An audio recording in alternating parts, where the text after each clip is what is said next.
அனைவருக்கும் வணக்கம். நாம இன்று இந்த வீடியோல 10ஆம் வகுப்பு தமிழ் பாடப்புத்தகத்தின் 3வது இயலோட 2வது பகுதி வீடியோ உங்களுக்கு தரேன். மிக முக்கியமான வினாக்கள் மட்டும் எடுத்திருக்கிறேன். தேர்வு நோக்கில் தயாரிக்கப்பட்டது. நீங்க டிஎன்பிஎஸ்சி டெட் பேப்பர் 1 பேப்பர் 2 எந்த தேர்வுக்கு தயாராகிற நண்பர்களாகவும் இருக்கலாம். வரக்கூடிய உங்களுடைய தேர்வில் நீங்கள் வெற்றி பெறணும்னா நிறைய தேர்வுகளை நீங்கள் கையாளணும். குறிப்பிட்ட நேரத்துக்குள்ள அந்த விடைகளை பார்க்கும்போது, ஆப்ஷனை பார்க்கும்போது உங்களுக்கு யோசிக்கும் திறன் வரணும். இது எல்லாத்துக்குமே நீங்கள் மீண்டும் மீண்டும் தேர்வு எழுதுறது மிக முக்கியமானது. தேர்வு எழுதும்போது சில பிழைகள் வந்தால் அந்த பிழைகளை நிவர்த்தி பண்ணுறதுக்கு, மறக்கிற ஆன்சரை எப்படி நினைவுபடுத்துறதுங்கிறதெல்லாம் குறிப்பெடுத்து நீங்கள் படிக்கணும். இந்த மாதிரி நீங்கள் திருப்புதல் செய்யும்போது தான் உங்களுடைய தேர்வு மிக எளிமையானதாகவும் ஈஸியானதாகவும், இது நம்ம ஆல்ரெடி எழுதியிருக்கிறோம் அப்படிங்கிற ஒரு நினைவையும் உங்களுக்கு தேர்வறையில் நினைவுபடுத்தும். நீங்கள் தேர்வுக்கு தயாராகிற நண்பர்களாக இருந்தால் இது போல் கிடைக்கிற எல்லா வினாக்களையும் தேர்வு எழுதி பாருங்கள். உங்களுடைய நண்பர்கள், உறவினர்கள் தேர்வுக்கு தயாராகிறாங்க அப்படின்னா அவங்களுக்கு இந்த வீடியோ உடனடியாக ஷேர் பண்ணுங்கள். உங்களுடைய தேர்வில் வெற்றி பெறுவதற்கு ஒரு நல்ல ஒரு முயற்சியாக இருக்கட்டும். வாங்க, இயல் 3 பகுதி 2 வீடியோ தேர்வெழுத ரெடியாகலாம். வாழ்த்துக்கள். 10ஆம் வகுப்பு தமிழ் பாடப்புத்தகம் இயல் 3 பகுதி 2வது வீடியோ. திருக்குறள் தெளிவுரையை எழுதியவர். ஆப்ஷன்: திருவள்ளுவர், வ.உ.சி. உ.வே.ச. மன்னரிடம் இருப்பது வாழ், வாழ், வாள். சரியான விடையை தேர்ந்தெடுத்து கரெக்டாக எழுதுங்க. பொறுத்துக.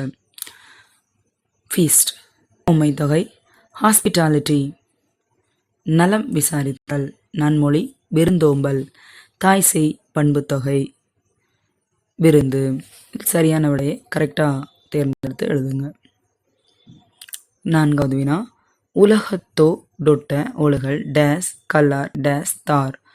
ஆப்ஷன்: மயக்கம், பல கற்றும் அறிவுடை அறிவிலா. பொருந்தாததை தேர்ந்தெடு. 5வது வினா. களவியல், அரசியல், கற்பியல். 6வது வினா. இல்லறவியல், ஒளிபியல், அரசியல். 7வது வினா. பாயிரவியல், களவியல், இல்லறவியல். 8வது வினா. முப்பால் பகுப்பு கொண்டது. திருக்குறள், ஆத்திச்சூடி, நன்னூல். 9வது வினா. பொறுத்துக. இன்பம் 38, அறம் நச்சு மரம், பொருள் 25, ஊர் நடுவில் 70. கோடி பொருள். சரியான பொருத்தம் எது அப்படிங்கிறது பொறுத்துங்க. வினாயின் 10. சிவப்பு சட்டை பேசினார். உம்மை தொகை, ஊமை தொகை, அன்மொழி தொகை. 11வது வினா. உரந்தை டேஸ் மாவட்டத்தில் உள்ள டேஸ் ஊர். திண்டுக்கல், உறையூர், திருச்சி. 12வது வினா. கரிசல் எழுத்தாளர் என அழைக்கப்படுபவர் டேஷ். சுரதா, கீரா, கி. ராஜநாராயணன், ஆ மற்றும் இ. 13வது வினா. காலம் கடந்த பெயரெச்சம் டேஸ் ஆகும். வேற்றுமை தொகை, வினைத்தொகை, பண்புத்தொகை. 14வது வினா. பொறுத்துக. உ வயிறு, பண்டி நெற்றி, சுட்டி தலை, குலை வினையற்ற விகுதி, காது. 15வது வினா. காணத்துவையிலும் ஊறுகாயும் டேஸ் இருந்தது. இலையில், தட்டில், சிரட்டையில், பானையில். 16வது வினா.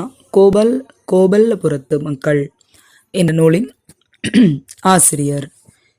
ஆப்ஷன்: கி. ராஜாராம், கி. ராஜநாராயணன். 17வது வினா. வட்டார வழக்கு சொற்களுள் எழுதுக. 17வது மகுழி. 18வது மந்தகாசம். 19வது பாய்ச்சல்.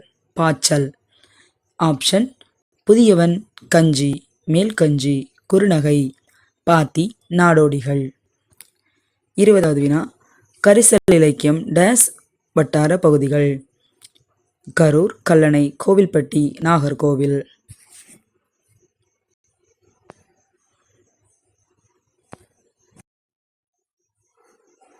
விடைகள் பகுதி. மிக முக்கியமான வினாக்கள் மட்டும்தான் இந்த வினாவில் நான் உங்களுக்கு தேர்வில் கொடுத்துருக்குறேன். இதை நீங்கள் ஒன் டைம் டெஸ்ட் எழுதி பார்த்தீங்கனாலே உங்களுக்கு ஒரு நல்ல திருப்புதலுக்கு பயன்படுற மாதிரி இருக்கும். நீங்கள் திருக்குறள் படிக்கதாக இருக்கட்டும், உங்களுடைய இலக்கண பகுதியாக இருக்கட்டும், மொழித்திறன் பயிற்சியாக இருக்கட்டும், எந்த அளவுக்கு இம்பார்ட்டன்ஸ் கொடுத்து படிக்கணும், எங்கே இருந்தெல்லாம் வினாக்கள் வரும், எப்படியெல்லாம் வினாக்கள் வரும், எல்லாத்தையுமே நீங்கள் தெரிஞ்சு படிக்கணும். நீங்கள் அந்த மெத்தடில் படிச்சிங்கன்னா அது மட்டும்தான் வரக்கூடிய உங்களுடைய தேர்வில் வெற்றி கிடைக்கும். அதனால் நீங்கள் படிக்கும்போதே தெளிவாக படிங்க. அதாவது கிங்ஸ் வச்சுக்கோங்க, ஒரு குறிப்பு வச்சுக்கோங்க. இதை நினைவுபடுத்துறதுக்கு சிம்பிளாக யோசிக்கிற மாதிரி ஒரு விஷயத்தை நினைவுபடுத்தி நீங்கள் தேர்வுக்கு தயாராகுங்க. எந்த ஒரு சிறிய தேர்வு ஒரு 10 வினா உங்களுக்கு கிடைத்தாலும் நீங்கள் தேர்வு எழுதி பாருங்கள். ஸோ அப்படி நீங்கள் எழுத தான் உங்களுக்கு ஒரு நல்ல ஒரு ரிவிஷன் ஈஸியாக உங்களுக்கு ஆன்சர் பண்ணுறதுக்கான திறமை உங்களுக்கு கிடைக்கும். ஸோ 19, 20 இந்த பக்கம் இருக்குது. கரெக்டாக கரெக்ஷன் பண்ணுங்கள். எத்தனை மதிப்பெண் சரியாக வினை எடுக்கிறீங்க அப்படிங்கிறத கமெண்ட் செக்ஷனில் பதிவிடுங்க. அடுத்து இப்போ கிட்டத்தட்ட நம்ம 3 இயல் ஃபுல் கம்ப்ளீட் பண்ணிட்டோம். அடுத்தடுத்த இயல் நான் உங்களுக்கு தயார் பண்ணி தந்துக்கிட்டே இருக்கிறேன். ஸோ தொடர்ந்து படிங்க. வரக்கூடிய உங்களுடைய தேர்வில் வெற்றி பெறுங்க. வாழ்த்துக்கள்.